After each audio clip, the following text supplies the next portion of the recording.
ज्योति मल्होत्रा ऐसी ही जहरीली थी जो कहने को तो हरियाणा की यूट्यूबर थी, चेहरा खूबसूरत था, लेकिन दिल में देशद्रोह का काला जहर भरा था। वो हंसती थी भारत की बेटी बनकर, लेकिन बिक चुकी थी पाकिस्तान के हाथों। आईएसआई का एक जिंदा टूल थी जो यूट्यूब और इंस्टाग्राम के जरिए एक तरफ भारत के युवाओं के दिलों में पाकिस्तान का मीठा जहर घोल रही थी, तो दूसरी तरफ भारत की जानकारियां लव जिहाद में पढ़कर पाकिस्तान को पहुंचा रही थी। सोशल मीडिया पर इश्क लाहौर की पोस्ट करके गद्दारी भारत से कर रही थी।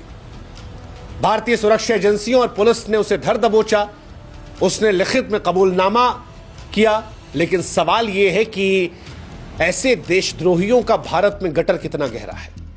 कितने और ज्योति भारत की मिट्टी पर सांप बनकर रेंग रहे हैं। वैसे सच कहें तो धिक्कार है ज्योति और ज्योति जैसे लोगों पर जो भारत के लिए जिंदा बम है। धिक्कार है ऐसे गद्दारों पर जो इश्क, शांति, संवाद जैसे शब्दों के पीछे छिपकर हिंदुस्तान को नीलाम करने की सोचते हैं। कौन है ज्योति मल्होत्रा, आज सबके मन में सवाल है। हालांकि हम चाहते हैं कि आप भी हमारी एक मदद करें, हमारे व्हाट्सएप चैनल से जुड़ें। लिंक हमने डिस्क्रिप्शन में और कमेंट सेक्शन में पिन कर रखा है। आप जुड़ेंगे तो इससे हमारी ताकत बढ़ेगी और आप तक जल्दी हमारे वीडियोस पहुंचेंगे। ज्योति मल्होत्रा हरियाणा की ट्रैवल ब्लॉगर थी। यूट्यूब और इंस्टाग्राम पर लाखों फॉलोअर थे।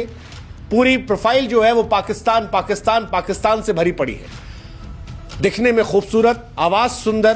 प्रोफाइल स्टॉक करेंगे तो समझ जाएंगे कि लाहौर की गलियों से लेकर पाकिस्तानी खाने की बड़ी मुफीद थी। मानो दुनिया में सबसे खूबसूरत मुल्क उन्हें पाकिस्तान लग रहा था। लेकिन यह सब कुछ इत्तेफाकन नहीं था। वो भारत की सैन्य गोपनीयता को आईएसआई के हवाले कर रही थी। वो लिख रही थी इश्क लाहौर, लेकिन गद्दारी दिल्ली से कर रही थी। हंसमुख चेहरा, मासूम दिखने वाली कहानियां, लेकिन इरादा देशद्रोह का। ज्योति मल्होत्रा एक दो मुही नकाबपोश देशद्रोही थी जिसने अपने ब्लॉग्स के जरिए पाकिस्तान के एजेंडा को भारत के युवाओं के दिमाग में घुसाया। वो न सिर्फ भारत की जमीनी हकीकत को झुटलाकर पाकिस्तान की चमक को दिखा रही थी, बल्कि सैन्य जानकारियां भी दुश्मन को बेच रही थी। और यह सब कुछ क्यों था? क्योंकि उसे दानिश नाम के एक पाकिस्तानी एजेंट से मोहब्बत हो गई थी, जिसने लव जिहाद के चक्कर में, जिसने पाकिस्तान की तरफ से साजिश करने के चक्कर में इस लड़की को फंसाया था। 2023 में ज्योति पाकिस्तान गई थी और यह पाकिस्तान की यात्रा कोई सैर सपाटा नहीं थी, बल्कि आईएसआई की शातिर साजिश का पहला कदम था।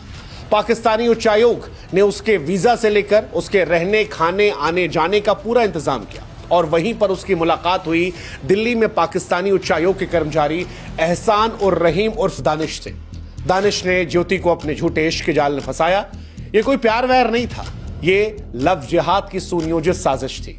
दोनों के बीच संबंध बढ़े। ज्योति का दिमाग जो है वो पाकिस्तानी प्रचार तंत्र ने पूरी तरह जकड़ लिया। पैसे भी दिए गए, इसे मदद की गई, दुनिया भर में घुमाया गया, दुनिया भर में अय्याशियां करवाई गई। दानिश ने उसे तमाम पाकिस्तान के आईएसआई एजेंट से मुलाकात करवाई, उसके सारे शौक पूरे किए। हाल ही में दानिश के साथ वो इंडोनेशिया के बाली भी गई थी, जो दर्शाता है कि दानिश ने इसे फंसाने के लिए किस हद तक जाकर इसका दिल जीता। इश्क के नाम पर, पैसों के नाम पर, घूमने के नाम पर देश को बेचने की यह कहानी आज हर भारतीय के दिल में आग लगा रही है। दानिश अपने मुल्क के लिए काम कर रहा था, लेकिन ज्योति जैसे गद्दार भारत के लिए अभिशाप हैं, जो पैसों के लिए, इश्क के लिए, घूमने के लिए, शौक पूरे करने के लिए अपनी देश की सरजमी को बेचने को तैयार हो जाते हैं, अपनी मातृभूमि से गद्दारी करने को तैयार होते हैं। ज्योति के ब्लॉग्स को भी हमने खंगाला। ज्योति के ब्लॉग्स कोई ट्रैवल डायरी नहीं थे, बल्कि आईएसआई के प्रचार का हथियार थे। जैसा कि हमने कहा, लाहौर इश्क और ऐसे तमाम पाकिस्तान से जुड़े पोस्ट, ये सब कुछ एक सोची समझी साजिश थी। दिखाने की कोशिश थी कि पाकिस्तान जो है वो दुनिया का स्वर्ग है। वो अमन की आशा का ढोंग रचकर भारत विरोधी नैरेटिव फैला रही थी और ये सब कुछ प्रचार तक सीमित नहीं था। जो खबर आई है वो और सेंसिटिव है। यहां तक कहा जा रहा है कि ज्योति ने भारत की सुरक्षा को ताक पर रखकर भारतीय सेना से जुड़ी तमाम गतिविधियों, गोपनीय जानकारियों को भी यहां से फॉरवर्ड किया।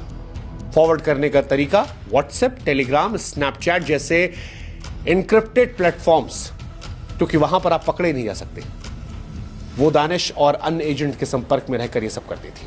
दिल्ली में रहते हुए तमाम संवेदनशील इलाकों की तस्वीरें, डेटा साझा किया और ये सब करने के लिए उसे हवाला के जरिए मोटी रकम दी गई। लेकिन इन सब के बीच में वो भारत की अस्मिता को नीलाम कर रही थी।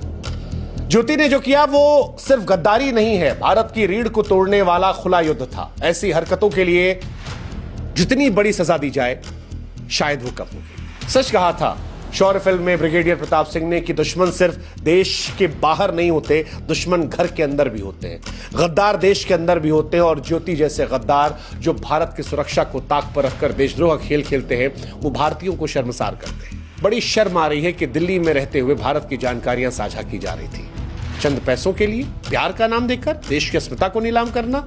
लानत है ऐसे लोगों पर, लानत है। हालांकि अगर आपको लग रहा है कि ज्योति अकेली थी तो आप गलत हैं। ज्योति अकेली नहीं थी, एक पूरा नेटवर्क था जो इसके लिए काम कर रहा था। गजाला नाम की महिला का नाम आ रहा है जिसने वीजा प्रक्रिया में हेल्प की। यामीन मोहम्मद का नाम आ रहा है जिसने हवाला के जरिए ज्योति को पैसे भिजवाए। अरमान नामक एक व्यक्ति का नाम आ रहा है जिसने डिफेंस एक्सपो 2025 की जानकारियां पहुंचाई और उसके बाद एक्सेस दिया, और ये सारी जानकारियां हिंदुस्तान से पाकिस्तान गई। अब सवाल यह है कि जब ज्योति अकेली नहीं थी और उसके साथ कई और लोगों का नाम निकलकर सामने आ रहा है, तो फिर यह परेशान करने वाला है, क्योंकि कोई नहीं जानता कि भारत में ऐसे और कितने गद्दार हैं, कितने ऐसे सांप हैं जो भारत में रहते हैं और पाकिस्तान के हाथों बिके हैं। कोई नहीं जानता भारत में कितने लोग पैसों, झूठे इश्क, धार्मिक उन्माद के लिए अपनी मातृभूमि को बेच रहे हैं। सच कहें तो ये घर के विभीषण है जो भारत की जड़ों को खोखली कर रहे हैं।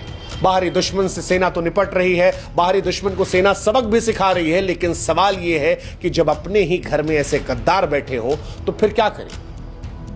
क्योंकि ये गद्दार हमारे देश के जवानों की जान से खिलवाड़ कर रहे हैं। सैन्य ठिकानों की जासूसी करना, देश के खिलाफ दुष्प्रचार करना, ये जंग जब हमारे घर से की जाती है तब ये देश को तोड़ने वाली होती है। ज्योति जैसे गद्दार सोशल मीडिया को हथियार बनाकर युवाओं के दिमाग में जहर भरते हैं। ये वही लोग हैं जो कहते नहीं पाकिस्तान इज फॉर पीस, और एक आम हिंदुस्तानी को यह एहसास होने लगता है, वो मानने लगता है कि नहीं जी, उनके कल्चर को बढ़ावा देना, उनकी चीजों को शामिल करना बहुत सॉफ्टली नैरेटिव के तहत इनको पैसे मिल रहे हैं।